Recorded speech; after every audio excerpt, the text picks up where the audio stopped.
So, starting point for this section is written languages.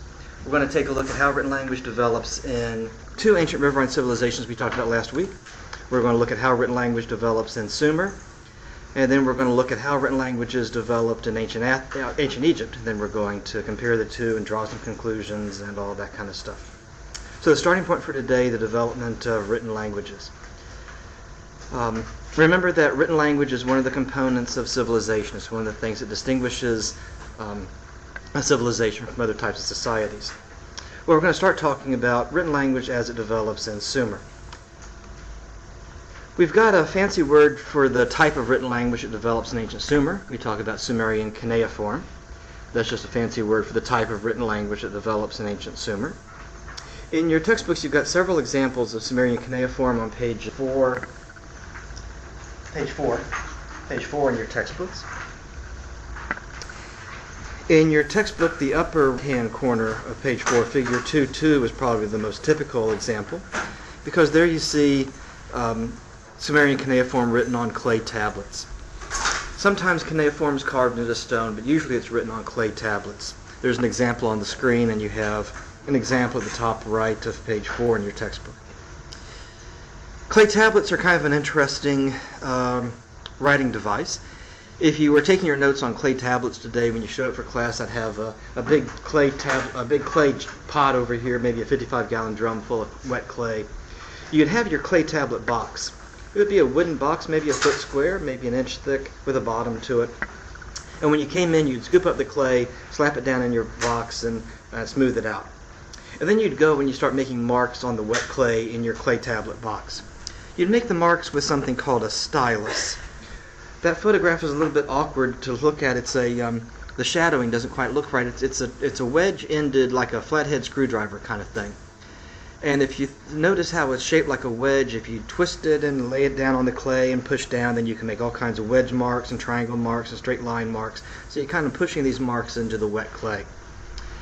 Now, as you were writing these marks on your clay tablet, what if you made a mistake? Would you have to start all over again? No, you just flip your thumb over, go back over them, and go back over the marks, and just go right back over with your stylus. Probably a lot easier than turning your pencil all the way upside down and scrubbing the lead marks off your paper with a pencil eraser. Probably a lot easier just to press the marks out with your thumb and then go right back over it. Well, when you were finished with what you're writing, then if it was a rush project, you could certainly put it in an oven and bake the box dry. Okay, but in a desert environment like Mesopotamia, it'd be easier to set it out in the sun. You set your clay tablet box out in the sun for a few days, I don't know, 4 or 5 days I would guess, and then that clay dries. Now picture it now, when the clay tablet dries, it shrinks a little bit, right? So it shrinks away from the side of the box, and you just go to your clay tablet box, you tip it upside down, and out comes your clay tablet. It's an almost perfect, almost permanent record of what you've written. I say it's almost permanent because, well, they'll last for thousands of years. You can go to where Iraq is today and dig down in the dirt and dig up clay tablets that have been buried for 4,000 years and brush them off, and you can just sit down and start reading. If you know how to read the Sumerian language, just sit down and start reading. Try that with your notebook. Bury your notebook in your backyard for 3,000 years and see what happens. It's a much more permanent record than you've got it going on in your notebooks. Sumerian cuneiform develops in a particular pattern. As you're going to see when we talk about Egyptian hieroglyphics, this pattern is pretty typical around the world where written language is developed. But the earliest type of Sumerian cuneiform are made up of characters. Characters are the marks on the clay tablet. Type of character called pictograms. Now, pictograms are an easy concept to grasp. Okay, because with pictograms you simply draw a picture of every word that you want to write. For example, the Sumerian pictogram for the English infinitive verb to eat looks something like this. Or will, if I can find my...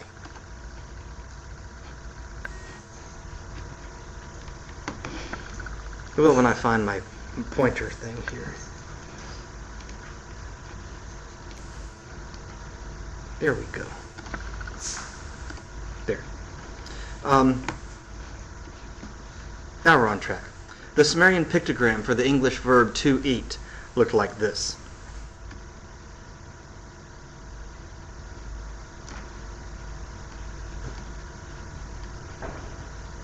Yeah, I know it's not very good. You try drawing with a mouse sometime.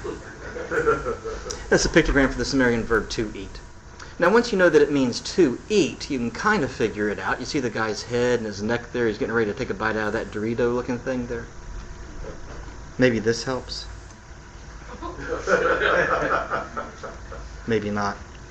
But once you know that it means to eat, you can kind of figure it out, okay? But how's the only way you would know that means to eat? Well, somebody sat you down at school and said, this is the picture for to eat. You can't just sit there with your clay tablet box and your stylus and draw a picture of what you think it might look like if somebody ate something, okay? It wouldn't work, because everybody has to agree on what the pictures are. Now, how many of these do you think you might need to learn to start communicating effectively? A lot. That's a good answer. About 20,000.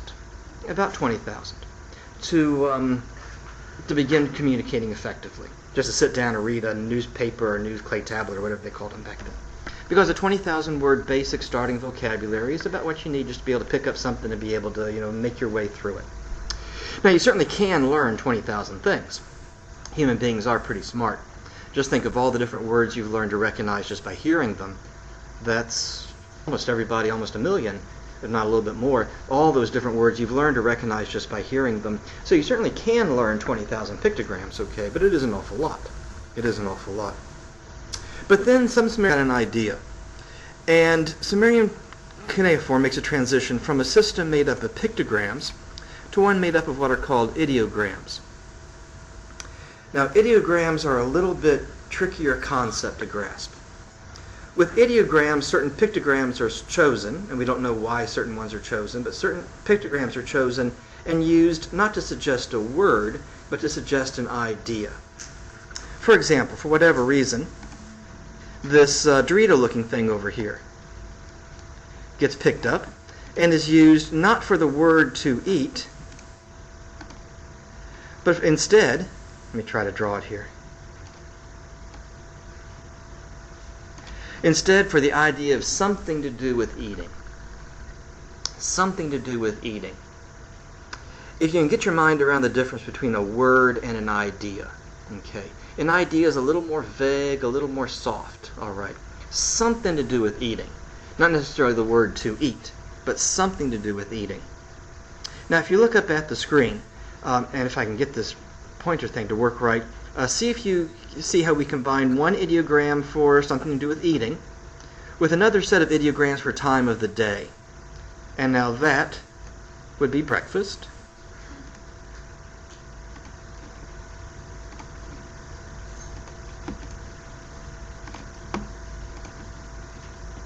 That would be lunch. See what I'm doing? And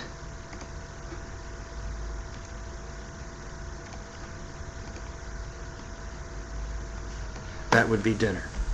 That's actually the smoothest I've done it all day. I've been practicing to make sure I didn't embarrass myself too much. And that would be dinner. Okay? You see, something to do with eating. That's the ideogram over here. Something to do with eating. And something to do with the evening time. Oh, that's dinner. Something to do with eating, something to do with the evening time. Oh, that's dinner. Well, now, if you understand how ideograms work and how they're different from pictograms, would you need to learn more ideograms or fewer ideograms? Fewer, right. See how with just two ideograms here, one for time of the day and one for something to do with eating, we got 3 words. So that's a reduction right there. But you still need to learn quite a few, like maybe 6,000 to get started, because you combine different ideas in ways to make words. But then, some Sumerian got an idea, and we don't know who or how, but Sumerian cuneiform makes a transition to one made up of what are called phonograms. Now, with phonograms, certain ideograms are selected, and we don't know why certain ones are selected, but certain ideograms are selected, and used to suggest not a word, like with pictograms, and not ideas, like with ideograms, but to suggest sounds. For example, for whatever reason, we don't know why, but this ideogram thing here, for something to do with eating, gets picked up, there we go, and is used to suggest not the word or an idea, But instead, oh, that was bad.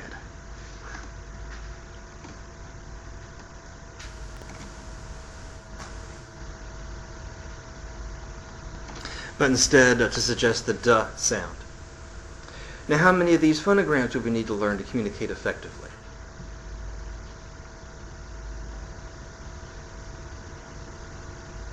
You're familiar with written phonogrammatic written languages, I hope. At least one. How many do we have in English? 26? 26? And we don't even need 26? You know what phonograms are? I hope. What do the marks in your notebooks suggest to you? Sounds, right? You know I'm playing with you. You know what phonograms are. You may not have ever called them phonograms before. You know what they are. Yeah, the alphabet. Exactly, the alphabet. Letters. Yeah. Are you listening to me, or are you just writing down whatever I put up on the PowerPoint screen? You know I'm playing with you. You know what phonograms are. Okay, you've been working with phonograms since you were 3 years old. Now you just know a fancier word for them. You know what phonograms are. It's a much simpler system. We only have 26 in English, and we don't even need 26. Can someone explain the letter Q to me? I mean, what's up with that? Do we need the letter C if we have the K and the S? You know? Do you think we might be able to make sense out of our written communication if we got rid of the letter Y? You know? We don't really need all the ones that we have. For just about every spoken language,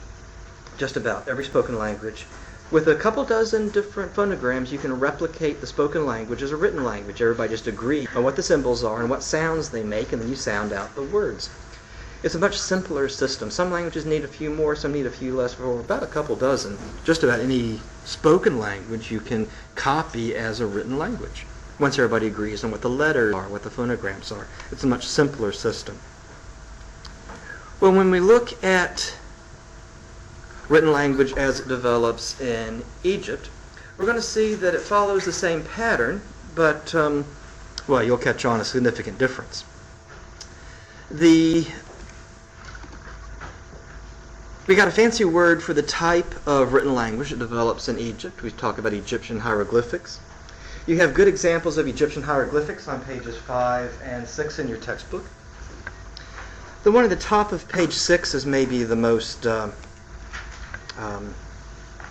typical example, because there you see Egyptian hieroglyphics written on something called papyrus. Papyrus, you can think of papyrus as kind of like paper. Paper, like what you have in your notebooks, is made up of wood pulp, and I know you already know that, usually pine pulp. Papyrus is made up of grass pulp. Once you get past the starting point, what the material is made out of, though, then it's the same process. You go to the banks of the Nile River or to any of the lake and river systems of East Africa, and you go to where the papyrus is going, and I've got a photograph in your textbook and on the screen of some papyrus plants here. When you pull the papyrus reeds, and these blades of grass are very thick. They're maybe as thick as your index finger. They're surprisingly thick blades of grass. I mean, when you look at it, you know they're grass, but man, they're awfully thick. You pull them up, you chop them up in little pieces, you soak them in all kinds of chemicals to loosen up the fibers. I don't know what you soak them in. I don't make this kind of stuff. But you soak it up until you get like a mash, and then you lay it out in a thin layer on a screen, let it dry, and then when it dries, you peel it off the screen, and there you've got your sheet of papyrus. The same process as making paper. It's just different stuff it's made out of, but the same process. Yeah, written with ink, kind of like what you got in your ballpoint pens on papyrus, which is kind of like what you have in your notebooks as paper. When we look at Egyptian hieroglyphics and the development of hieroglyphics, we see them developing in the same pattern, although with some significant differences. The earliest type of Egyptian hieroglyphics are made up of pictograms, and then some Egyptian gets the idea for ideograms, but instead of, and here's the big difference, instead of, as in Sumer, where there's a transition from pictograms to ideograms, instead of that, the Egyptians add on the ideograms to the pictograms. And then instead of, and then some Egyptian gets the idea for phonograms, but instead of, I'm trying to emphasize this instead of business, okay?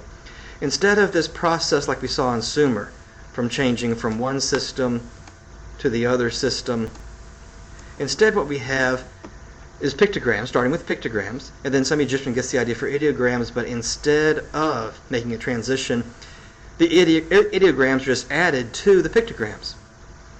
And then some Egyptian gets the idea for phonograms, but instead of making a clean transition, the phonograms are simply added to the ideograms and the pictograms.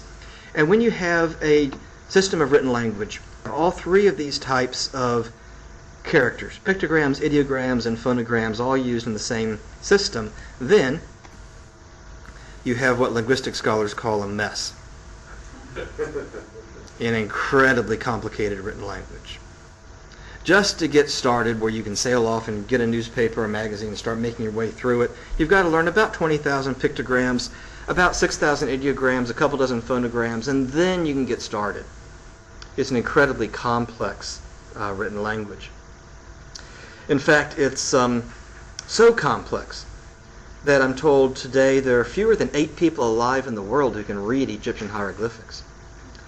Even the Egyptians, when they found out about a purely phonetic alphabet, they ran into some Greeks who have a purely phonetic alphabet like we use in English, and it's like they stopped writing Egyptian hieroglyphics overnight. If by overnight I don't literally mean in 12 hours, I mean literally in about a week. I mean, that transition is that fast. Because once you find out about a purely phonetic alphabet and you start to think about written languages in a completely different way, all of a sudden it's like, wait a second, what I've been doing all these years. It's much simpler just to go to a purely phonetic alphabet, and even if by then you're a scholar who's learned hundreds of thousands of different pictograms and scores of thousands of ideograms, and it's just easier to forget you ever learned all that stuff and make a transition straight to a phonetic alphabet because it's just so much simpler. And, well, like I said, there's fewer than 8 people, I'm told, alive in the world today who can read Egyptian hieroglyphs. If you want to be an Indiana Jones type and walk in the temple and be able to find out where the gold's buried, then you have to do years of study to get to that point.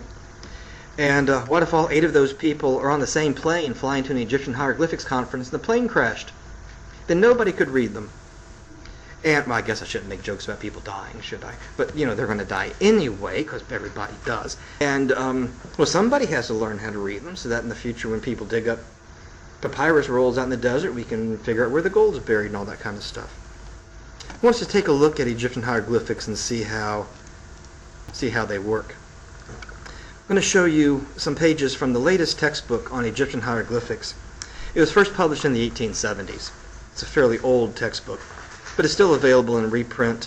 I'm going to show you a page from this textbook. It's the one that you'll be using if you ever get interested in Egyptian hieroglyphics. Maybe some of you will get interested in them and take on the challenge of studying them. It's a section, I'm going to show you a section of this page. I know you can't read the fine print from where you are. It's the section down here in the bottom of this lesson on reflexive pronouns. There we go. It's a exercise from the textbook I just showed you. The top line in the exercise are the Egyptian hieroglyphs. So first you have the hieroglyph, and then below that you have the Egyptian words sounded out in, we want to say English letters.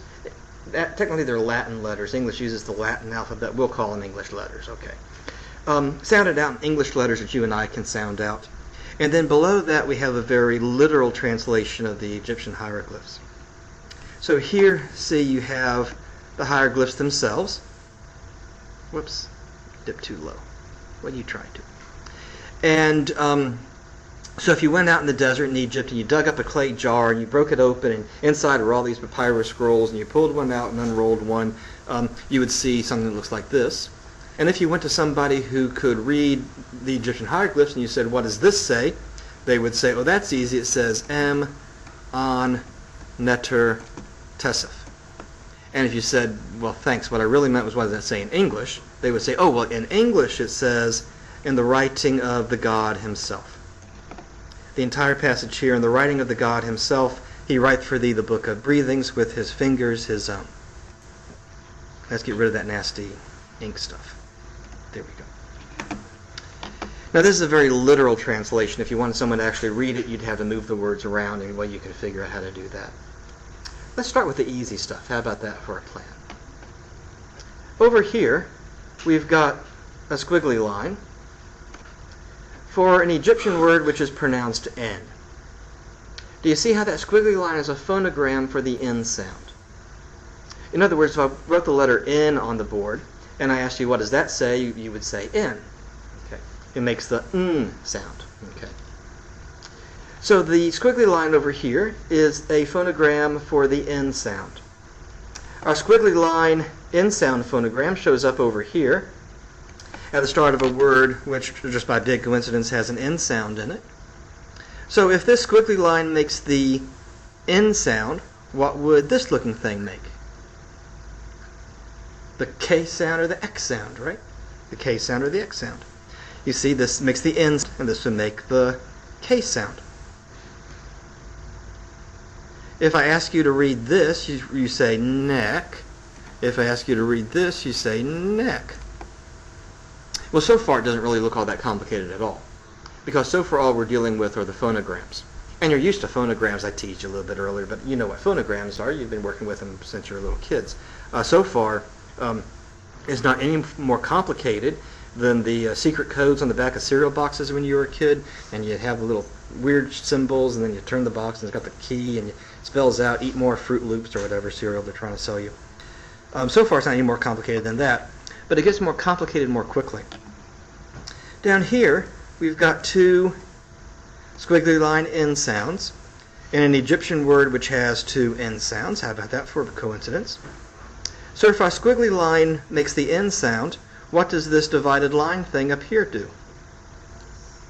Right, it makes the sound or the S sound, right? See, if I ask you to read this, you say sen, sen. If I ask you to read this, you say sen, sen. But then we have something else, this over here. That's because there are two words in the Egyptian language which sound very close to each other and sound like sen, sen. Now that's not unusual. We have that in English. In fact, every language has that. Words that sound very close to each other, you have to listen very carefully to hear the difference between lightning and lightning, or weather and weather, or hour and hour and hour. You listen very carefully to hear these differences. That's an old an old pictogram, which is picked up and used as an ideogram. What does this down here, what does this thing down here kind of look like? A sail. It's a sail on a boat. You see how a sail on a boat can be an ideogram to suggest something to do with air moving. Now, to read this in slow motion, let's get rid of this ink stuff. There we go. To read this in slow motion, we'd read sen, sen. Okay, which sen, sen is it? Oh, the one that has to do with air moving, breathing. Over here, we've got a symbol tesif, where our S sound thing here shows up in the middle of tesif. Down here we've got tesif as well. Where did my pointer go? Down here. And again you see the little S thing, the divided line symbol in a word that has the F here. Now here tesif is translated as his own. Up here it's translated as himself. That shouldn't confuse you if you're used to, or if you study a second language, you oftentimes translate things in different contexts, depending on the sentence and so on. At the bottom of tesif, up here we have a little snake guy with ears. He shows up down here. He also shows up at the end of this hieroglyph for Taboth, his fingers, and also up here at the end of this hieroglyph for Anuf, he right. So what's the little snake guy with ears do? He does make the F sound. You're right, he does make the F sound. We see the F at the end of each of those words. But there's also something else. Take a look at the English translations. What do they have in common? Himself, he right, his fingers, his own. What do those English translations have in common? His or he, the male pronoun. The male pronoun. He, right, his fingers, his own, himself, usually representing possession. Just in the examples we have here. So the little snake guy with ears does make the F sound, but he's also an ideogram for the male pronoun. He, right, his fingers, so on. Down here for fingers, we have the old pictograms for fingers. Those are pretty funky looking fingers. I can't do that with my fingers. But That's what they are. Up here for the book, we have old pictograms of blades of grass. Remember, the papyrus is made out of blades of grass. Something that's pressed down, made into a mash, then pressed out on the screen. Then it's sewn together. Here you have an ideogram for something sewn together. See how it's kind of like a needle and thread tying the pieces of papyrus together into a book. Over here we have we have the ideogram for something you hold in your hand. See, something you hold in your hand. So to read this, it's made out of grass, and then it's pressed down and sewn together, and you hold it in your hand. Oh, it's a book. So you see that it does work. Okay, it is an effective way of writing. Okay, it does communicate information through writing. It does work. It has its own internal logic. You can figure out in just a few minutes, okay, I kind of see how the language would work, but you also figure out pretty fast it's pretty complicated. It's pretty complex. What I think is kind of interesting about the exercise is that thousands of years later, Western culture is going to come looking for a written language. Western culture, that's the culture we're going to be focused on really for the rest of the semester. The culture that American culture is a part of. Western culture, the culture that you live in, since you're living in the United States, although Western culture is much bigger than just American culture. And Western culture is going to come looking for a written language. And instead of going through the process of developing one on their own, they're going to go out and see, well, like what's on the market? What's available out in the marketplace? And so it's like Western culture goes to the Walmart Supercenter of ideas, just to see what's out there on the market. So Western culture goes to the Walmart Supercenter of ideas and starts looking for the written language department. 10 minutes later, they're still looking for the written language department. They finally found somebody, a nice person in a blue vest, who tells them, written languages, oh, that's over in house paint. Why do they put the written languages over in house paint? I don't know, but that's Walmart. Where's house paint? Oh, that's on aisle 247. It's a quarter mile that way. Okay. Finally, you get to house paint. Sure enough, there's a section, written languages. What's it doing there? I don't know either, but that's Walmart. You only have 2 products to choose from. Not a great selection, but that's Walmart. At least they're going to be cheap. That's why we all love Walmart. It's hard to find stuff, and once you do find it, not really a great selection usually, but at least it's going to be cheap. Sumerian cuneiform and Egyptian hieroglyphics. You got 2 products to choose from. Sumerian cuneiform. Well, that sounds pretty cool. You could be writing it, and someone would say, what are you writing? And you say, I'm writing in Sumerian cuneiform. They'd say, whoa, that's pretty cool. Comes with its own clay tablet box. That's nice. All right. It says on the box here that they've got the model I'm looking for. Sumerian cuneiform 3.0. My friend says I want that one. He says it's pure phonograms. He says don't get that 1.0, 2.0 stuff. You go straight to 3.0. It's easy. All you got to do is learn a couple dozen things and you can start reading and writing. That's the one I want. A couple dozen things. I can learn a couple dozen things. Even me. I can learn a couple dozen things. But before, taking Sumerian cuneiform and heading off for the checkout counter, well, what else is out here? Well, there's Egyptian hieroglyphics. That sounds pretty cool, too. I'm writing in Egyptian hieroglyphics. Whoa. It says on the box it comes with 50 free sheets of papyrus, so I don't have to mow my grass when I get home. I can go ahead and get started. Oh, man. Wait a second. You're telling me I got to learn about 30,000 things just to get started?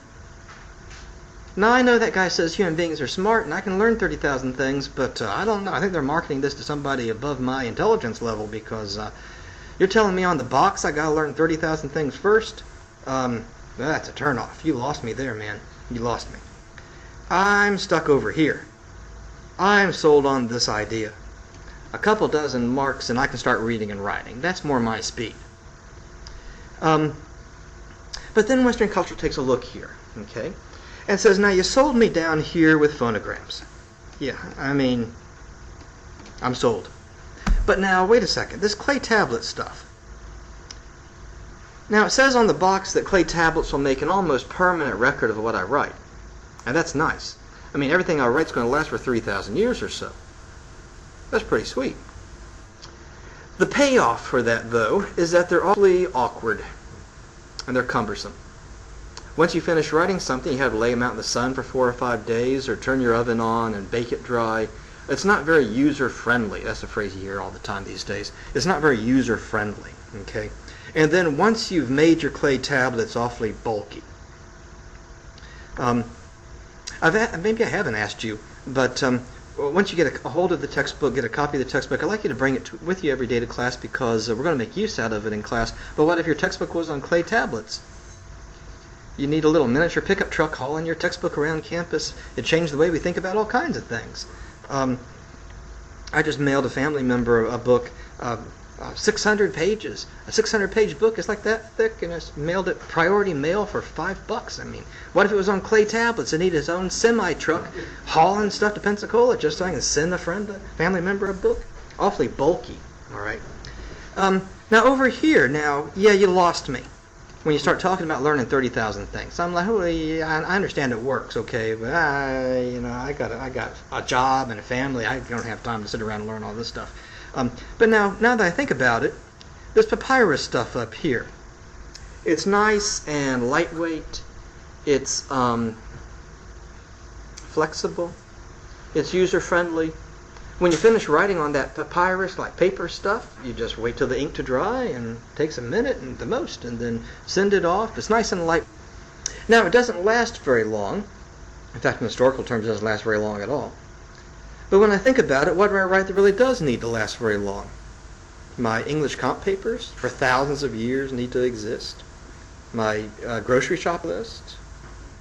Most stuff that I write, once it's done, it's pretty much done. I don't really need it all that much.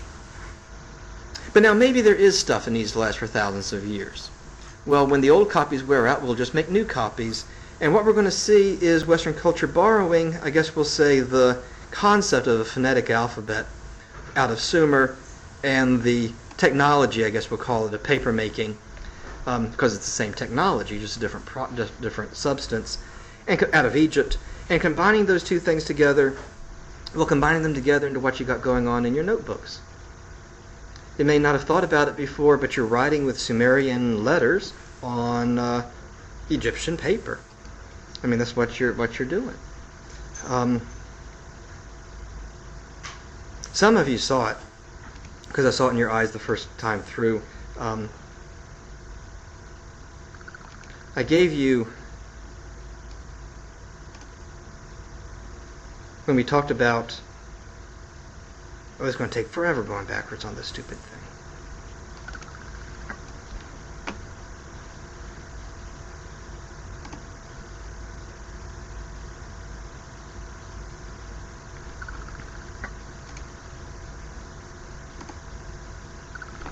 I told you when we talked about Sumerian phonograms, I told you that this looking thing, that Dorito looking thing, made the D sound.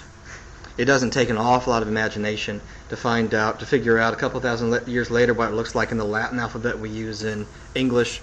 Just kind of round out that pointy Dorito thing. We call it the D in English. It makes the sound in English. The Greeks just tipped the thing over on its side. That's what the Greeks did to these Sumerian letters, and call it the delta. It makes the D sound in the Greek language.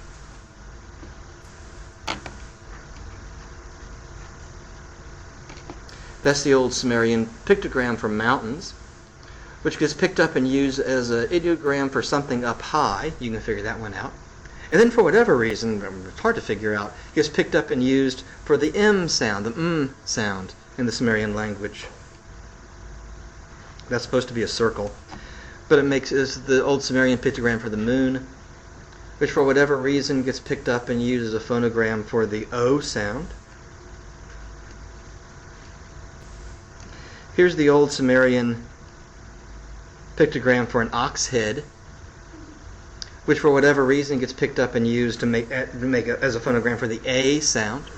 The Romans just turned it upside down, and what you and I would call the A in the English alphabet. The Greeks tipped it on its side and call it the alpha. It makes the A sound in Greek. Some people have trouble seeing the ox head. Maybe that helps.